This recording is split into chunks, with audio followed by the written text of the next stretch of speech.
Je sais pas mettre un kéfier, c'est horrible. Bonjour, c'est Anne Corneglosk et aujourd'hui on va parler de choses très joyeuses.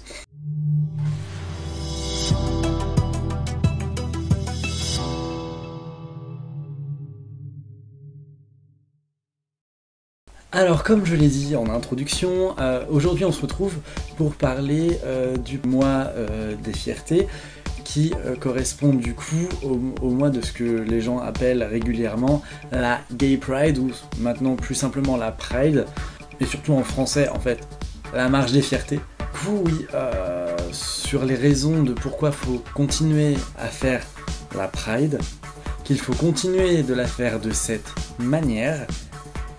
Et pourquoi est-ce que, contrairement à ce que beaucoup de gens pensent, oui, la Pride est tout autant politique qu'avant. Alors, premièrement, on va reparler de la disparition du mot gay devant Pride. Alors, pourquoi est-ce qu'on a arrêté d'appeler ça la Gay Pride?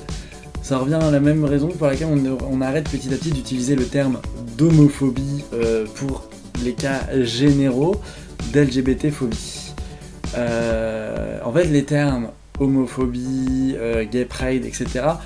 sont pas très inclusifs de toutes les communautés représentées par la lutte contre les LGBT-phobies. Pourquoi est-ce qu'il faut continuer de faire du coup cette marche des fiertés, et donc qui est représentée par le mois de juin comme étant le mois des fiertés, puisque toutes les prides se déroulent durant le mois de juin, et également de celle de Disney, la Magical Pride qui s'est passée début juin, la date exacte sur l'écran. Parce que j'y étais du coup en tant que visiteur, c'est pour un peu débriefer tout ça. Pourquoi déjà est-ce que Disney a rejoint la Pride? Alors en faisant la Magical Pride, hein, pas en étant à celle de Paris. Du coup, Disneyland Paris, je pense qu'ils veulent essayer de s'intégrer du coup à ce mois des fiertés en France.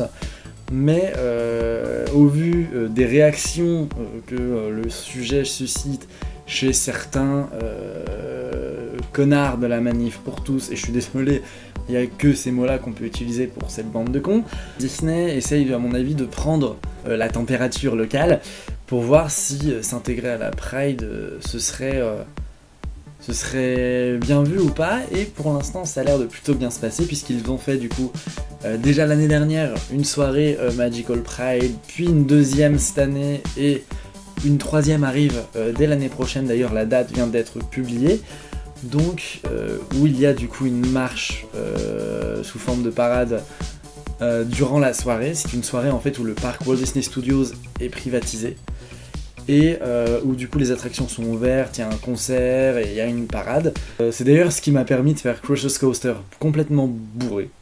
Point faible, le billet coûtait cette année 89€. Bon, avec les last minutes, je l'ai eu pour 20€, ce qui a amené certains à beaucoup râler parce qu'ils l'avaient payé très cher et qu'il y avait des billets au dernier moment à 20€. Mais passons, c'est toujours le pari de billets last minute, hein, il y en a ou il y en a pas.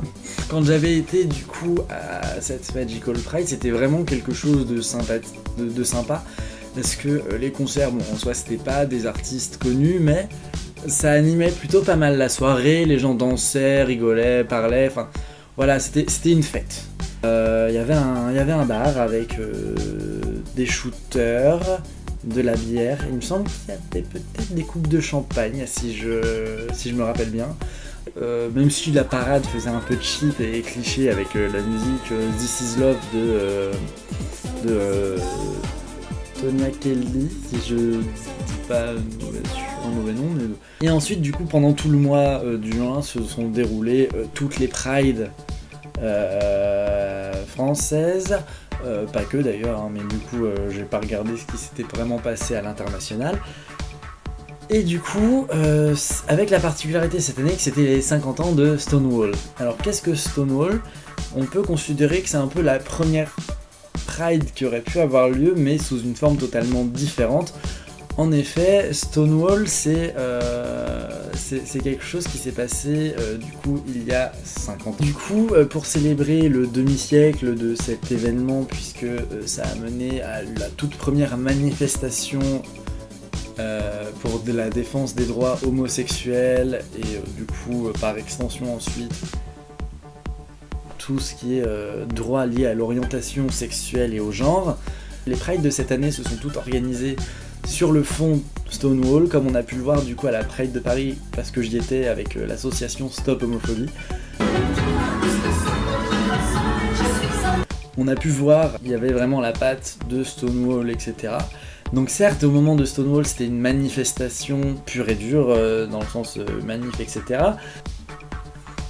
Voilà, du coup, la marche des fiertés cette année avait pour titre « Filiation PMA, marre des lois à minima ». Il y avait du coup ce mot d'ordre là cette année, en plus du fond sur Stonewall qui a été fait par toutes les prides. Alors toutes les prides n'avaient pas forcément le même mot d'ordre durant tout le mois, mais du coup voilà, ça montre quand même que les prides sont vraiment des manifestations. Les marches des fiertés, ce sont des manifestations au sens strict du terme. La pride est une manifestation avec une idée politique avancée, et tous les ans elle a son mot d'ordre et qui met en avant une des nombreuses luttes menées par les associations LGBT que l'on peut trouver. Du coup, oui, comme tous les ans, ces marches sont politisées. Alors pourquoi est-ce que en 50 ans on est passé d'une marche classique à, on va dire, à une manifestation comme très très banale, à du coup des gens qui montrent éventuellement leurs fesses en laisse, avec des masques de chiens, en cuir, en latex, avec diverses choses, même en néoprène depuis ces derniers temps, et là du coup je pense que ces derniers ont dû pleurer leur mère à cause de la météo. Il fait très chaud. Pourquoi est-ce qu'il y a tout, pourquoi est-ce que tout ça se trouve à la marche des fiertés, et pourquoi est-ce que c'est bien? Alors, comme je l'ai dit plus tôt, la marche des fiertés est une manifestation. La faire de manière festive fait plus vraiment parler en soi. Une des premières revendications, c'est la liberté liée à l'orientation sexuelle et à la sexualité, et donc tout ce qui fait partie de la sexualité peut être montré si ce n'est pas offensant. Montrer une tub, oui, là c'est offensant. Une tub en plastique, tout le monde s'en fout. Même plus des hétéros qui utilisent des tubs en plastique que des gays à mon avis. Hein, mais ça, ce n'est un autre débat. Et on peut dire la même chose pour tout ce qui est fétichiste. Mais bien évidemment, il n'y a pas que des homosexuels qui se trouvent dans ces prides, il n'y a pas que des personnes... voilà, toutes les sexualités sont représentées, y compris l'hétérosexualité. Au final, il existe autant de sexualités qu'il existe de personnes sur cette planète. Il y a énormément de personnes hétérosexuelles qui vont à la marche des fiertés pour montrer du coup leur fétichisme, quel qu'il soit, ou leur fétichisme au pluriel. Et donc c'est pour ça qu'on peut être amené à voir des gens en cuir, en latex, etc. Je considère que c'est important dans le sens où, oui, ça choque. Oui, ça choque. Et alors ? Est-ce que c'est pas non plus le but d'une manifestation de faire parler d'elle? Est-ce que la manifestation pour la sexualité permet également de dédramatiser le fétichisme? Il y a énormément de personnes qui considèrent le fétichisme comme un drame. Dans ce cas-là, autant dramatiser des préservatifs, alors que le préservatif c'est hyper important également. Il y a des personnes pour qui la sexualité passe par un comportement, par des vêtements, c'est quelque chose d'important et de, en soi, certes personnel, mais comme l'est l'orientation sexuelle.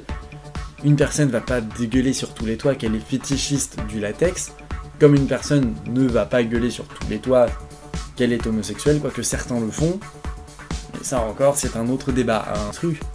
On voit des fétichistes cuir et drag queen. Ça casse totalement avec le cliché du barbu, motard, cuir, etc.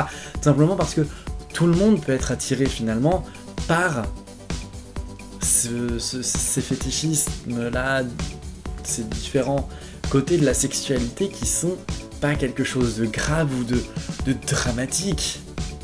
Ça permet également à des personnes qui seraient susceptibles d'être fétichistes, mais dans leur coin, de participer à un premier événement où ils ne sont pas seuls. Un événement safe, totalement sécurisé, où ils risquent rien, parce que fétichistes. Ce qu'il faut pas croire, il y a énormément, même venant de personnes homosexuelles ou autres, il y a énormément d'anti-fétichisme parce qu'il y a beaucoup de personnes qui trouvent ça bizarre. Mais en soi, ça n'a rien de bizarre ou de mystique, c'est juste une façon de faire, c'est juste une façon de baiser.